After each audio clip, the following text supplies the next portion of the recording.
आज हम बात करेंगे कि थ्री डायमेंशनल स्पेस में किसी लाइन का इक्वेशन क्या होता है, दैट इज उसका वेक्टर इक्वेशन और कार्टेशियन इक्वेशन क्या होता है। चलिए हम फर्स्ट केस को लेते हैं। इसमें हमारे पास जो लाइन है वो किसी पॉइंट से पास कर रही है और किसी वेक्टर के पैरेलल है। सो मान लें कि थ्री डायमेंशनल स्पेस में एक पॉइंट ए दिया हुआ है जिसका ओरिजिन के रिस्पेक्ट में पोजीशन वेक्टर ए है। एंड सपोज कीजिए कि इस स्पेस में एक वेक्टर बी दिया हुआ है और यह जो दोनों बातें हैं हमको एकदम अच्छे से सेट कर चलनी होगी। आप देख सकते हैं कि हमारे पास एल कोई लाइन है जिसके इक्वेशंस को पता करना है। यह ए पॉइंट से पास कर रही है तथा बी वेक्टर के पैरेलल है। लाइन के इक्वेशंस को प्राप्त करने के लिए हमें क्या करना होगा, इस लाइन पर एक पॉइंट पी कंसीडर करना होगा जिसका ओरिजिन के रिस्पेक्ट में पोजीशन वेक्टर आर है।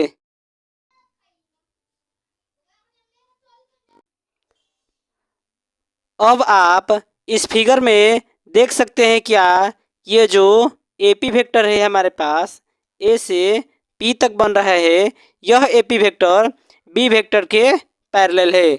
सो हम क्या कर सकते हैं, यहाँ से एपी वेक्टर को लिख सकते हैं लेम्डा बी वेक्टर, क्योंकि जब कोई दो वेक्टर पैरेलल हो तो हम किसी एक वेक्टर को किसी अन्य वेक्टर के स्केलर मल्टीपल के टर्म में एक्सप्रेस कर सकते हैं।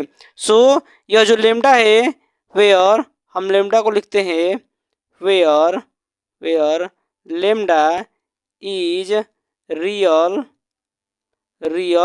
स्केलर है, स्केलर। अब आप इस ट्रायंगल ओ ए पी में देख सकते हैं। सो हम लेते हैं ट्रायंगल ओ ए पी में जो ट्रायंगल के साइड से वो एक वेक्टर है। So vector sum of triangle हम इसे कुछ इस प्रकार से लिखते हैं।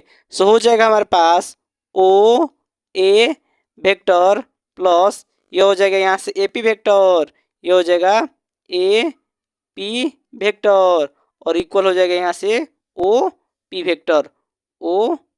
वेक्टर के इक्वल हो जाएगा। सो देख सकते हैं कि जो ओ ए वेक्टर है वो ए वेक्टर के इक्वल है, तो यहाँ से लिखते हैं यह ए वेक्टर प्लस और ये जो ए पी वेक्टर बन रहा है हमारे पास ए पी वेक्टर वो बराबर है लेम्डा बी वेक्टर के। सो यहाँ लिखते हैं लेम्डा बी वेक्टर और इक्वल है जो ओपी वेक्टर को हमने डिनोट किया है पोजीशन वेक्टर आर से, तो लिखते हैं ये आर वेक्टर हो जाएगा। और हम इसे कुछ इस प्रकार से लिख लेते हैं।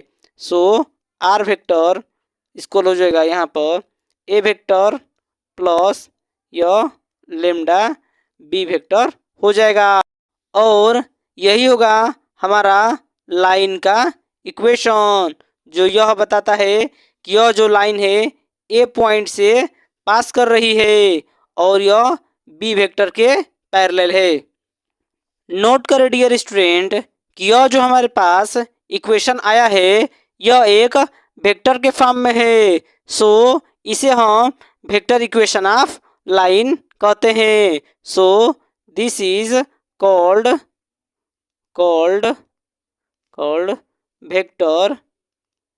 वेक्टर इक्वेशन ऑफ लाइन हो जाएगा।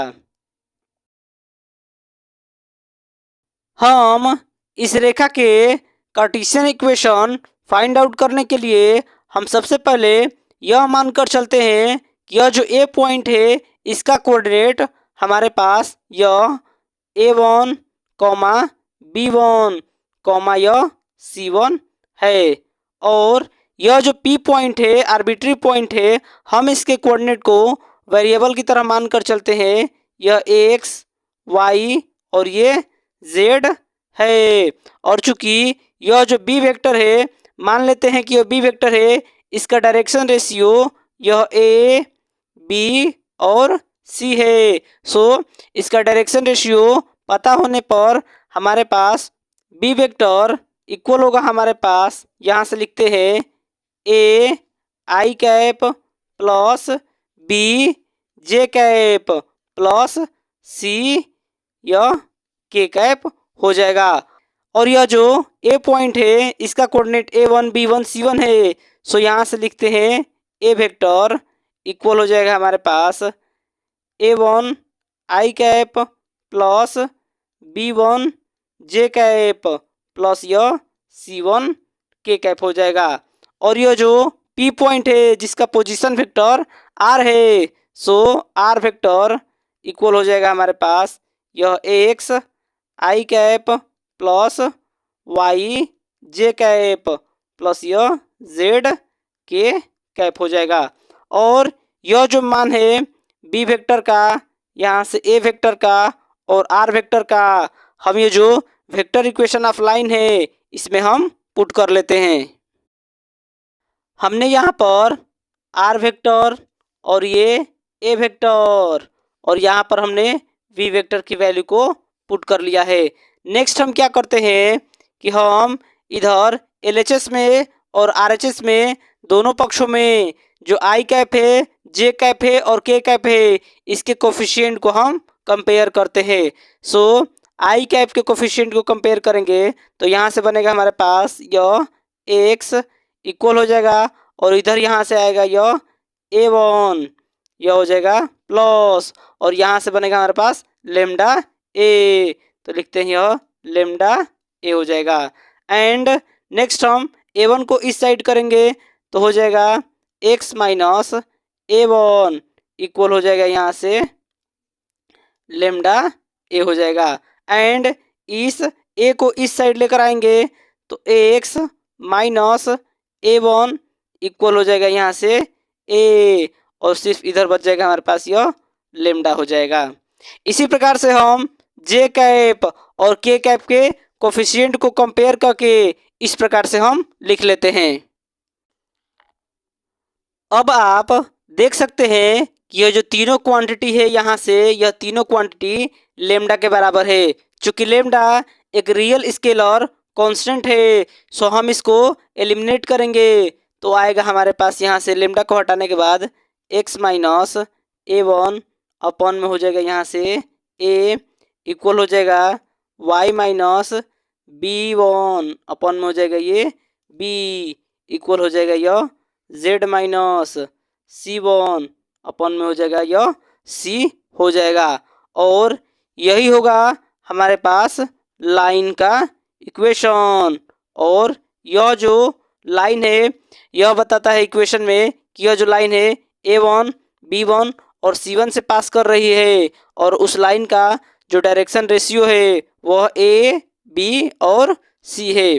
चूँकि इस इक्वेशन में आप सभी को एक नोट करने योग्य इम्पोर्टेंट फैक्ट यह है कि हमारे पास यह जो लाइन का इक्वेशन है यह एक स्टैंडर्ड फॉर्म है और इसमें क्या होता है कि हम x के बाद माइनस, y के बाद माइनस और z के बाद माइनस लेते हैं। सो जब भी लाइन का इक्वेशन दिया होगा स्टैंडर्ड रूप में मानने को हो तो हम इसी फॉर्मेट को कंसीडर करेंगे। लाइन के ये जो इक्वेशन है इस पर बेस्ड हम एक इम्पोर्टेंट रिजल्ट देखते हैं कि यदि ये जो लाइन है हमारे पास उसका डायरेक्शन कोसाइन एलिमेंट है तो यह जो लाइन का इक्वेशन का जो नया फॉर्म बनेगा वो हो जाएगा x माइनस ए अपॉन में L, y minus B1 upon में M, z minus C1 upon में n हो जाएगा। और चूंकि नोट करें कि यहाँ से हमने a, b और c के स्थान पर एलिमेंट की वैल्यू को रख दिया है। एग्जाम्पल फर्स्ट हम देखते हैं। इसमें कहता है कि हमें उस लाइन के कार्टेशियन इक्वेशन और वेक्टर इक्वेशन को फाइंड आउट करना है जो इस पॉइंट से पास कर रही है और ये जो वेक्टर है इसके पैरेलल है। सो चलिए हम इस क्वेश्चन को सॉल्व करते हैं। सॉल्व सो दिया है हमारे पास गिवन दैट हमारे पास जो पॉइंट दिया है हम उसे लिखते हैं गिवन दैट पॉइंट दिया है हमारे पास यह 5, 2, कॉमा ये माइनस का 4 दिया है। सो इस पॉइंट से हम क्या करते हैं, वेक्टर ए बनाते हैं। So that's imply vector A equal हो जाएगा हमारे पास ये 5, ये आई कैप हो जाएगा, प्लस यहाँ से बनाते हैं जो y के स्थान पर है तो ये 2j कैप, और ये माइनस का 4 है तो यहाँ से बनाते हैं माइनस का 4k कैप हो जाएगा। और ये जो वेक्टर दिया है हमारे पास लाइन है इस वेक्टर के पैरेलल है। सो हमारे पास बी वेक्टर इक्वल हो जाएगा यह 3i cap plus 2j cap और माइनस का ये 8k कैप हो जाएगा, ये हो जाएगा। अब यहाँ से हमारे पास ए वेक्टर और बी वेक्टर की वैल्यू निकल गई है। सिंस हम जानते हैं क्या कि जो लाइन का वेक्टर फॉर्म में इक्वेशन होता है वो होता है आर वेक्टर इक्वल होता है ए वेक्टर प्लस ये लेमडा बी वेक्टर होता है। सो यहाँ से हम ए वेक्टर और बी वेक्टर की वैल्यू को इसमें रख देते हैं। सो आर वेक्टर हो जाएगा हमारे पास, यहाँ से रखते हैं ये 5 आई कैप प्लस यहाँ से हो जाएगा 2j कैप माइनस का ये 4k कैप हो जाएगा। अब हम यहाँ से प्लस ये है लेमडा और बी वेक्टर की वैल्यू को रखते हैं तो हो जाएगा 3i cap plus 2j cap और यहाँ से माइनस का 8 यह k कैप हो जाएगा। यही है हमारा वेक्टर इक्वेशन, यह बन जाएगा हमारे पास यह वेक्टर इक्वेशन हो जाएगा, इक्वेशन ऑफ लाइन हो जाएगा। नेक्स्ट हम इसका जो पार्ट है जिसमें कहा है हमको कार्टेशियन इक्वेशन फाइंड आउट करने का, उसे हम कैलकुलेट करते हैं। क्वेश्चन वही है हमारे पास, लाइन जो है इस पॉइंट से पास कर रही है और इस वेक्टर के पैरेलल है। सो सॉल्व करते हैं हम इसका सेकेंड पार्ट। क्या हो जाएगा हमारे पास, द गिवन पॉइंट है हमारे पास जिससे लाइन पास कर रही है वो है 5, 2 और माइनस का 4 दिया है। और यह जो बी वेक्टर के पैरेलल है हमारे पास, जो बी वेक्टर है दिया है यह 3i cap plus 2j cap और माइनस का 8k कैप है। सो इस वेक्टर की सहायता से हम क्या करते हैं, हम डायरेक्शन रेशियो निकालते हैं। सो इस वेक्टर का जो डायरेक्शन रेशियो हो जाएगा वह a इक्वल टू हो जाएगा 3, b इक्वल टू हो जाएगा यह 2 और यहाँ से c इक्वल टू हो जाएगा यह माइनस का 8 है। तो यह b वेक्टर के लिए हमने यहाँ पर डायरेक्शन रेशियो निकाल लिया है। यह जो डायरेक्शन रेशियो होगा वह उस लाइन के लिए भी ट्रू होगा। सो हम इक्वेशन जानते हैं लाइन का क्या होता है, x माइनस कार्टेशियन फॉर्म में x माइनस a1 अपॉन में होता है ये a इक्वल होता है y माइनस b1 अपॉन में होता है यह b इक्वल होता है यहाँ पे z माइनस c1 अपॉन में यह होता है c। तो यहाँ से जो पॉइंट है हमारे पास यह a1 b1 c1, इसकी वैल्यू को यहाँ पुट करते हैं।